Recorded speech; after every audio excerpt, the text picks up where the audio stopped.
Aujourd'hui, comme il a été dit par tout le monde, on célèbre la journée internationale de la montagne sous le thème Les femmes déplacent la montagne. C'est une occasion normalement pour reconnaître le rôle de la femme dans la conservation, le développement et la gestion des espaces montagneux. Et aussi qu'on a choisi aujourd'hui de parler sur cette expérience à travers le site d'intérêt biologique et écologique d'Ozahoun, qui s'intègre aussi parfaitement avec les lignes directives de la nouvelle stratégie Forêt du Maroc 2020-2030. Pour parler de ça, j'ai choisi le plan suivant. On va commencer par une petite présentation sur la stratégie Forêt du Maroc 2020-2030. On va passer après à une petite présentation de Sif d'Ozahoun, son plan d'aménagement. Et on va faire une petite analyse SWOT pour faire normalement apparaître les forces, les faiblesses et les opportunités du site. On va passer après à une proposition d'un mode de gouvernance pour le site pour assurer son développement durable et aussi son intégration dans le milieu.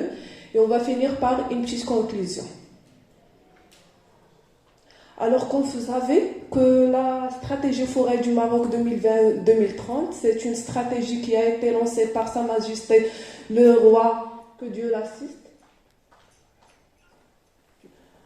D'accord, je vais essayer. Comme vous savez, j'ai dit que la stratégie ou la stratégie غابة المغرب 2020-2030 هي واحد الاستراتيجية اللي عطى الانطلاقة ديالها الملك محمد السادس في 13 من فبراير 2020. Je veux essayer, même si l'exposé est en français, de parler en arabe.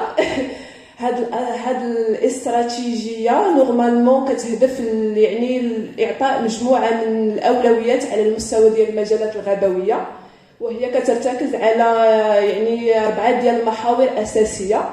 من بيناتها هي لا réinvention et la structuration de l'approche participative. هاد سكون نابيل يعني إعادة هيكلة هاد النموذج يعني ديال لابروش بارتيسيباتيف كيكون يعني عبر يعني الإشراك ديال الساكنة في هاد الاستراتيجية. المحور الثاني هو كنهضروا على لا ديفيرونسياسيون ولا لو ديفلوبمون ديال لي اسباس فوريستي سولون يعني لا فوكاسيون ديالهم.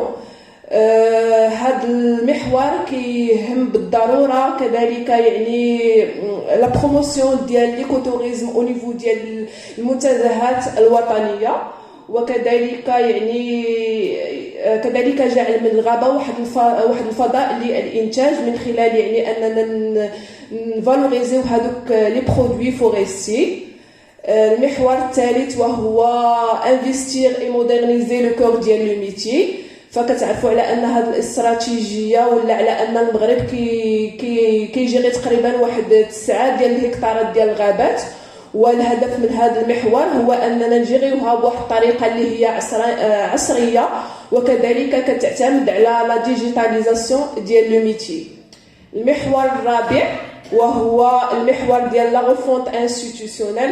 كما كتعرفوا على ان لو ديبارتمون ديال لي زو فوري هو لحد الان يعني كطرى ليه واحد التحول من اجل يعني تحويله الى الوكاله الوطنيه للمياه والغابات اللي غادي تلعب واحد الدور اساسي يعني بوغ يعني هاد لا ريوسيت ديال هاد المحاور كاملين اللي كتبازا عليهم الاستراتيجيه ديال غابات المغرب 2020-2030.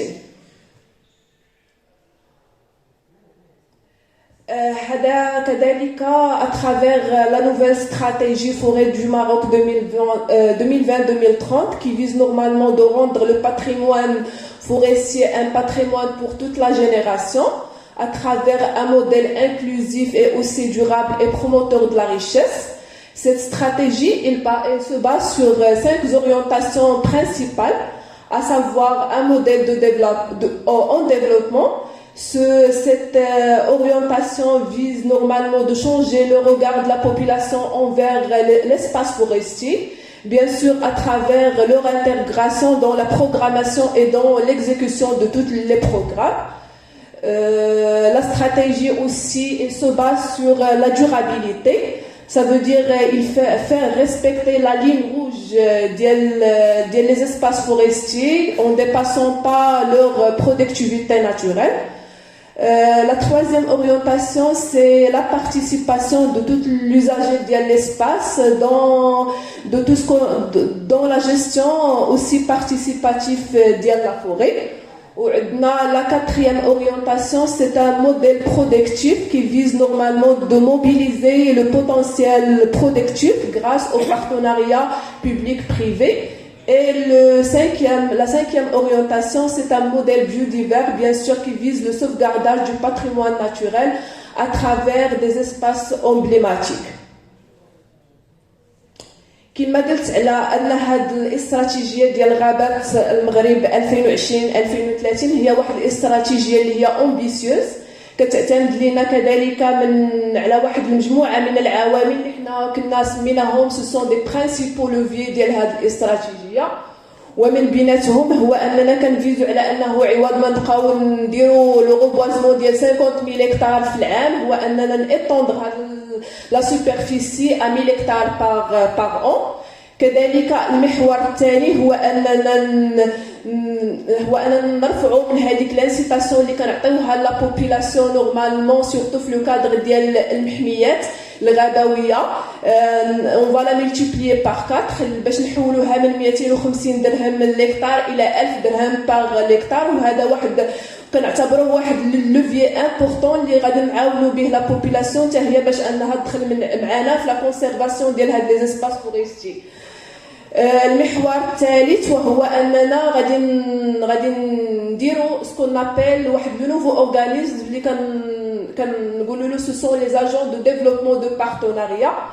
هاد لي زاجون غادي يلعبوا لنا واحد الدور ديال الوساطه ما بين يعني الاداره ديال المياه والغابات وما بين المستعملين ديال المجال الغابوي باش اننا نقدروا نسمعوا يعني المتطلبات ديالهم وندخلوها كذلك في البرامج اللي كتقوم يعني الاداره ديال المياه والغابات بالبلوره ديالها في المستقبل.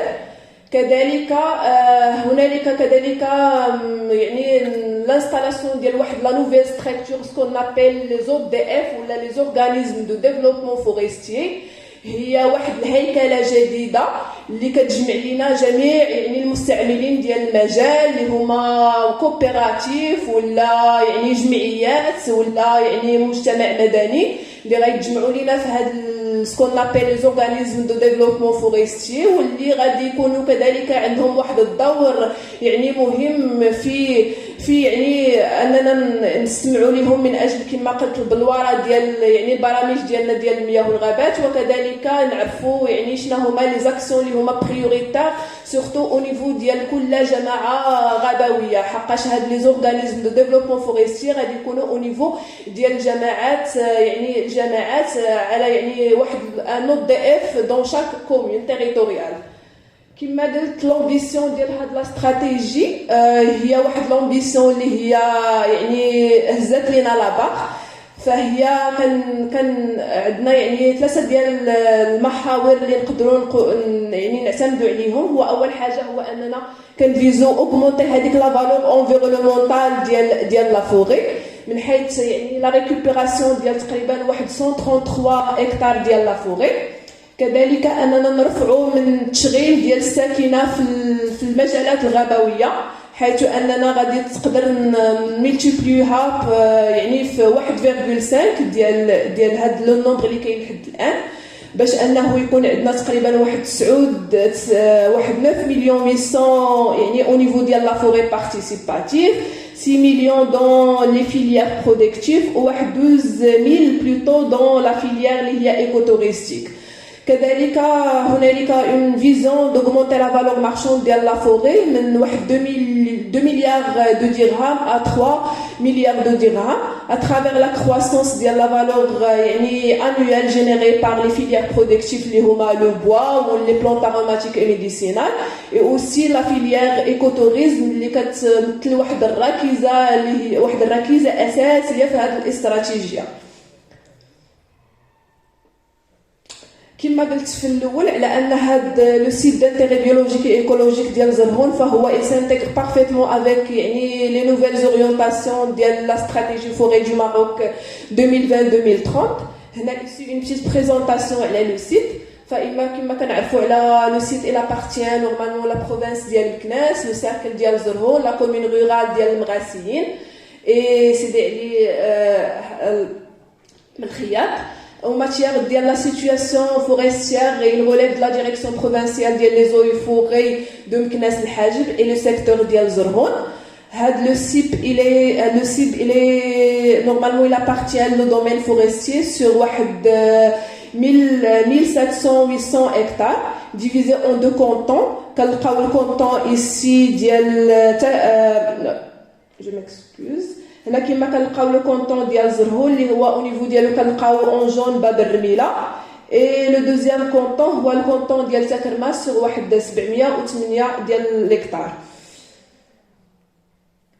Le site aussi a des potentialités naturelles et culturelles d'une renommée nationale. Il est connu par sa position stratégique et topographique diversifiée qui est représentée par les collines, les sommets couverts de chêne vert et le pin, des piémonts avec les oliviers et aussi des plaines vastes de la partie ouest. Le site aussi, il est connu par son potentiel naturel grâce à sa qualité paysagère et aussi les points de vue panoramiques. Il se caractérise par la présence de certains éléments faunistiques et floristiques qui sont très importants. À savoir, on a تقريبا 15% des essences forestières اللي هي مكونة من chêne vert et autres espèces arbustives.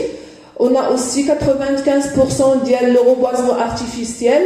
On cite l'existant le pin de Canarie, le pin de Brutia, et le cyprès, l'eucalyptus et le cèdre. En matière de la faune aussi, le site connaît un cortège faunistique riche et diversifié. Il est caractérisé par la présence de 77 nicheurs pour l'avifaune. Aussi, il héberge une population de rapaces importante. Il est constitué aussi un site de reproduction pour les biches chauves et le pecnoctaire. Le site aussi, il est connu par son patrimoine culturel très riche, bien sûr grâce à la présence d'El Volubulus sur la liste du patrimoine de l'humanité de l'UNESCO et Moulay Idriss, réputé par ce moussem. Et aussi un système productif qui est caractérisé par l'agriculture traditionnelle et des potentialités touristiques qui sont malheureusement sous-exploitées, qui sont à valoriser et à promouvoir. Ici, on a un graphe et un tableau qui présente l'ensemble des espèces qui sont rencontrées au niveau du site de Zerhoun. On a plusieurs familles qui sont, chacune elle est représentée par un certain nombre d'espèces. La famille des myrtaciers est la plus diversifiée avec 32 espèces aussi qui sont représentées au niveau du site de Zerhoun par les espèces de l'eucalyptus. On a un certain aussi nombre de familles qui ont de l'importance au niveau du site. Les potentialités naturelles et culturelles du site خلاونا على أننا élaborer ce qu'on appelle un plan d'aménagement et de gestion du site de Zerhoun. Bien sûr, l'objectif de ce plan d'aménagement, c'est la préservation du site d'intérêt biologique et écologique du site de Zerhoun par la consolidation des programmes de conservation, d'aménagement et la valorisation des écosystèmes et l'intégration du site dans son environnement socio-économique et touristique. L'objectif général se scinde à 4 objectifs spécifiques, à savoir la conservation et la réhabilitation de la biodiversité et les écosystèmes, le développement de l'écotourisme et l'intégration du site dans son environnement, l'appui au développement et la valorisation des produits locaux, et la communication, sensibilisation et l'éducation à l'environnement.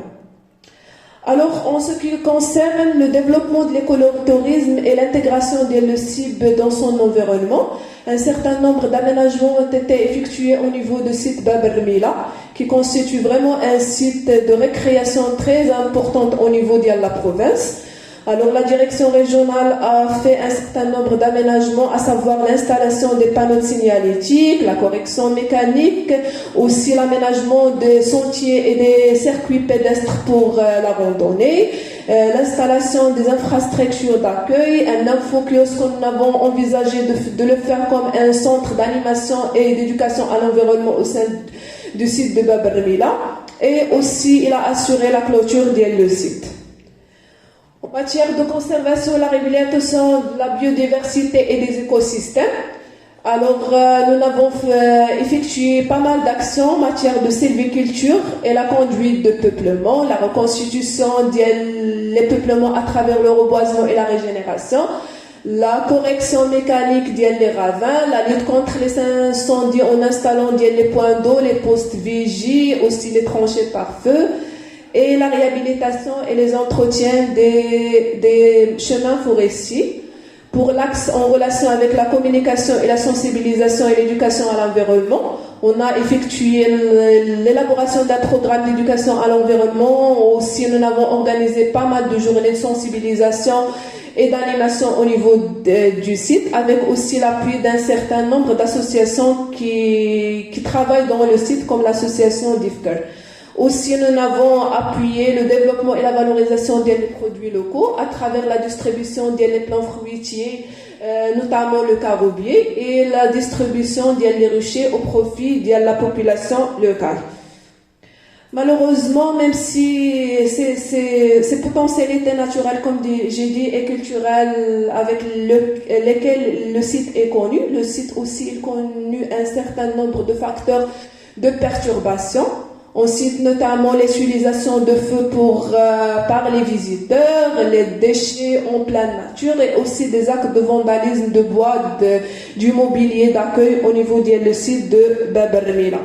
C'est pour ça que j'ai essayé ici normalement de faire une petite analyse SWOT, normalement qui fait apparaître les forces, les faiblesses et les opportunités et les menaces du site. Par exemple, au niveau des forces, j'ai essayé de placer tout ce qui est en relation avec l'histoire du site, son unicité, les valeurs archéologiques et spirituelles et naturelles, la diversité remarquable des espèces et les habitats naturels, aussi la multitude des paysages comme les montagnes, les plaines, la forêt, les terrains de culture. Aussi, c'est un espace, on peut le considérer comme le seul espace vert à la proximité de la vie de CNES. Passons aux faiblesses et menaces. Alors pour moi, je considère l'absence d'une décharge et l'état d'ordure normalement qui sont amassés, qui nuisent grandement à la beauté du site et la station. Aussi la pollution des ressources en eau, l'absence d'une gouvernance autour du site. Parmi les menaces aussi, on peut citer les risques de l'érosion, les risques d'incendie, surtout au niveau des sites, il y a plusieurs espèces qui sont vraiment hautement inflammables. Ou aussi, le convoitisme par les visiteurs, les romans non éco-responsables. Mais bien sûr, avec tout ça, restons optimistes. Le site il a aussi plusieurs potentialités. Comme le complexe ديال مولاي دريز زرهون, le secteur écotouristique اللي هو en développement, le Bab el-Mila aussi qui présente le site potentiel. On peut dire que malgré le dysfonctionnement auquel est soumis le site pourrait encore être sauvegardé en favorisant la réhabilitation des écosystèmes forestiers, un programme partenarial de restauration, d'aménagement et de valorisation devra être aussi entreprise pour répondre à la problématique actuelle et devra être appuyé sur l'instauration d'un mode de gestion et de gouvernance locale de l'espace. Ici, j'ai fait une petite réflexion sur un petit mode de gouvernance pour le site, où on trouve pas mal de partenaires qui peuvent normalement interagir pour garder ou assurer la durabilité du site. En matière de gestion du site, bien sûr, on trouve l'administration forestière, la direction provinciale et le secteur de Zrhon, parce que c'est un domaine forestier. En matière, on peut trouver aussi les ONG en collaboration avec l'administration forestière pour gérer tout ce qui est en relation avec les équipements et les infrastructures au niveau de Bab el-Mila. Et aussi, j'ai seulement 2 minutes et je vais clôturer. Alors, et aussi, on peut aussi avoir les ONG pour organiser l'accueil et mener les actions de sensibilisation au niveau du site. La collectivité locale, elle peut aussi intervenir à travers la contribution dans le gardiennage et le ramassage des déchets, sans oublier aussi le rôle de l'institution scientifique pour contribuer au développement des thématiques de recherche autour du site. Alors, pour conclure, je peux dire que la région d'El-Zerhoun jouit d'une position stratégique et d'un potentiel historique, archéologique, spirituel, naturel. Le site de Zerhoun, d'une superficie de 1708 hectares, situé dans une zone très valorisée par l'existence de la vie archéologique de Volubulus et la vie de Moulay Idriss Dehoun, se caractérise par une biodiversité faunistique et floristique remarquable et offre une topographie vraiment et des qualités de paysage exceptionnelles avec des points de vue panoramiques sur la plaine et sur la vie sainte.